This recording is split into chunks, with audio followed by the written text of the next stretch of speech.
दोस्तों, आज का वीडियो कॉस्टिंग पर है।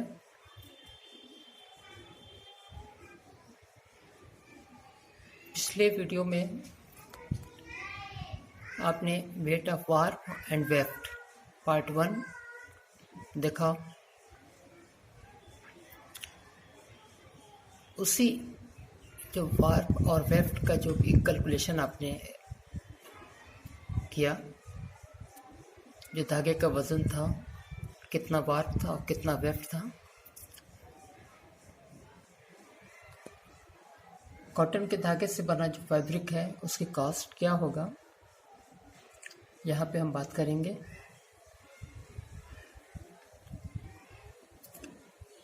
और सारा इन्फॉर्मेशन आपको बता दें हम आपको, जो पिछले वीडियो में था वही सारी इन्फॉर्मेशन यहाँ पर है।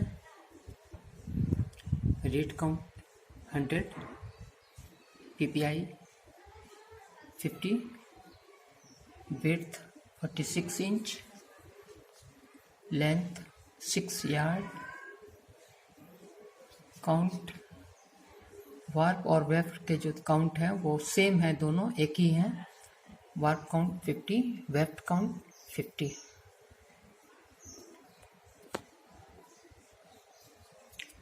ये सारी इन्फॉर्मेशन है, आप यहाँ एक साथ आप देख सकते हैं। Lead, peak, width, length, warp count, weft count. अब आगे हम देखते हैं कि वार्प काउंट हमारा कितना ग्राम आया था। वार्प काउंट मेरा, वार्प के धागे का जो वज़न था मेरा वो 298 ग्राम। और कॉटन वेफ्ट, ये वेफ्ट के धागे का वज़न था 149 ग्राम। ये दो तरह के धागे हैं, कोई तीसरा धागा नहीं है। वार्प में कॉटन और वेफ्ट में कॉटन। और इनके रेट क्या है पर केजी। वार्प का जो धागा था उसका रेट मान लेते हैं कि पर केजी 500 रुपीज़ है।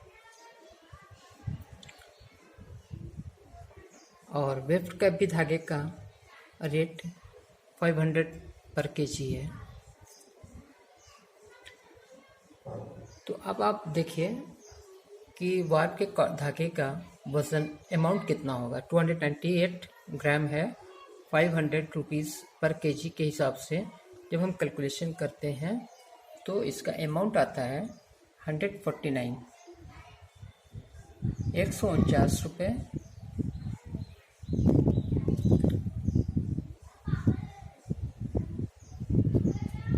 और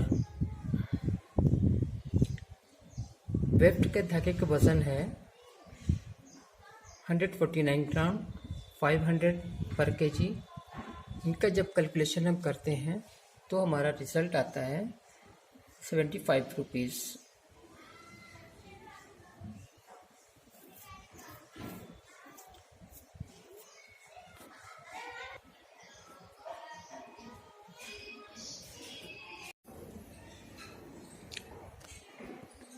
और आगे देखिए आप, कोई तीसरा धागा नहीं है। वार्प के हो गए, वेफ्ट के हो गए। और यहाँ पे वेजेस, वीवर की मजदूरी जो है यहाँ पर है। अगर 1 गज वो रोज़ वीव करता है तो 6 दिन में 6 गज हो गए या 6 यार्ड हो गए। और पर डे यहाँ पर अमाउंट हमने दिखाया है 300 रुपीज़ पर डे। तो 6 days multiply by 300, it will be 1800। ये 1800 रुपये हो जाएंगे वीवर की मजदूरी। और दूसरे जो भी खर्च हैं वो भी ऐड होंगे। अदर एक्सपेंसेस, अदर चार्जेस या अदर एक्सपेंसेस में हमने कुछ और भी अमाउंट दिखाया है। इलेक्ट्रिसिटी, डाइंग, फिनिशिंग, बहुत से खर्च हैं, मेंटेनेंस। तो इन सब को हमने यहाँ पे दिखाया है। जितने भी खर्च होंगे सब ऐड होंगे, यहाँ दिखाया। और ये भी 4 अमाउंट हैं यहाँ पर, 149, 75, 1800, 150। इन चारों को हम टोटल करते हैं तो 2174 ये मेरा कॉस्ट आया।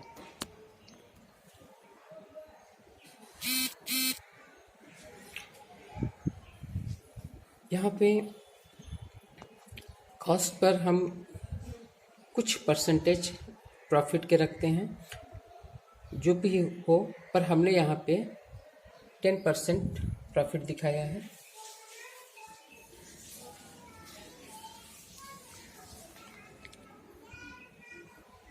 प्रॉफिट हमने दिखाया।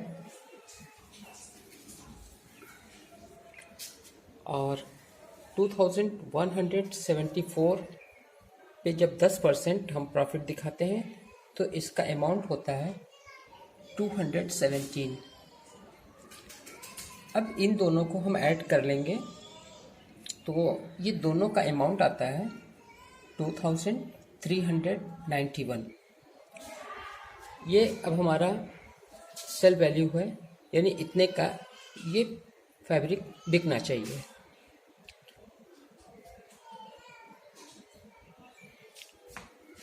लेकिन यहाँ आगे हमने दिखाया है वैल्यू को विदाउट टैक्स, बिना टैक्स के। पर जब हम प्रॉफिट रखते हैं उसके बाद हम टैक्स भी देते हैं, तो टैक्स को हम यहाँ पे नीचे हमने अलग से दिखाया है। 10% मान लेते हैं कि 10% टैक्स हमारा बनता है।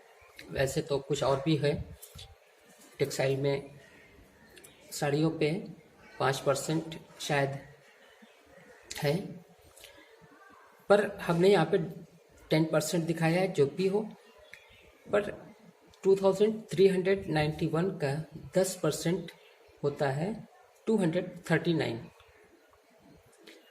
ये अमाउंट हमारा टैक्स का बनता है 239। अब इन दोनों को हम ऐड करते हैं, टोटल करते हैं 2391 और 239, दोनों को टोटल करते हैं तो 2630। ये सेल वैल्यू है विथ टैक्स।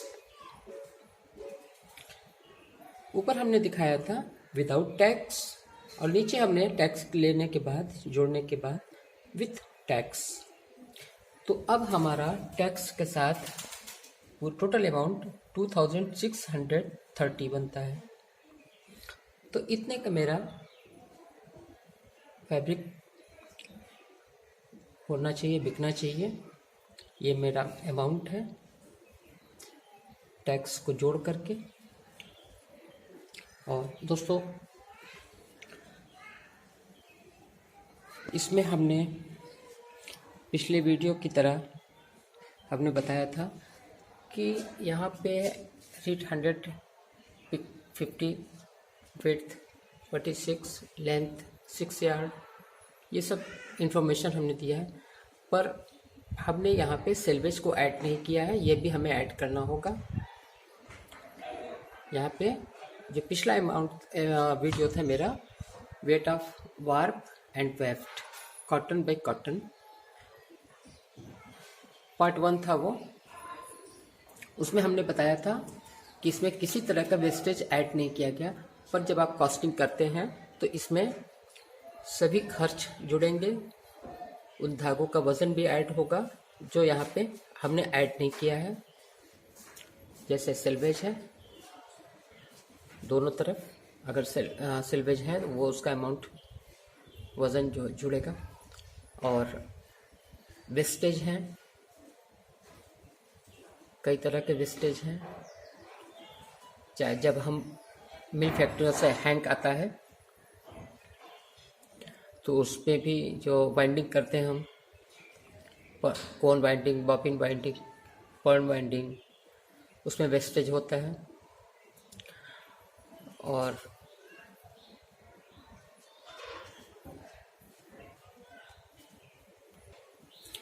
जब वीविंग करते हैं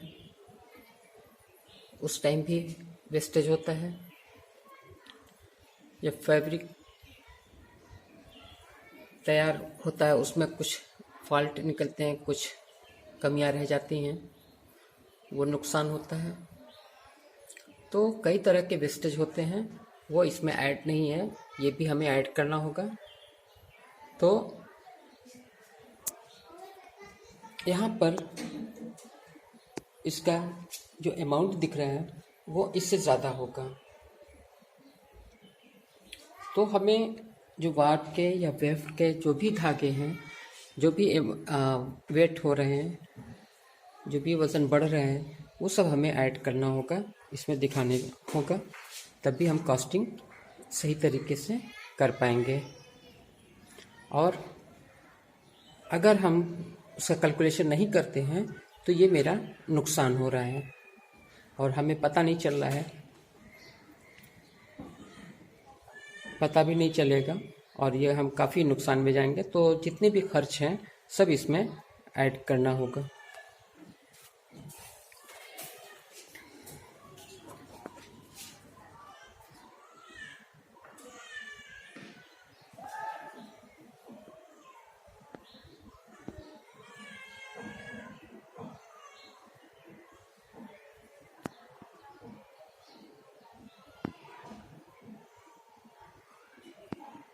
थैंक्स दोस्तों।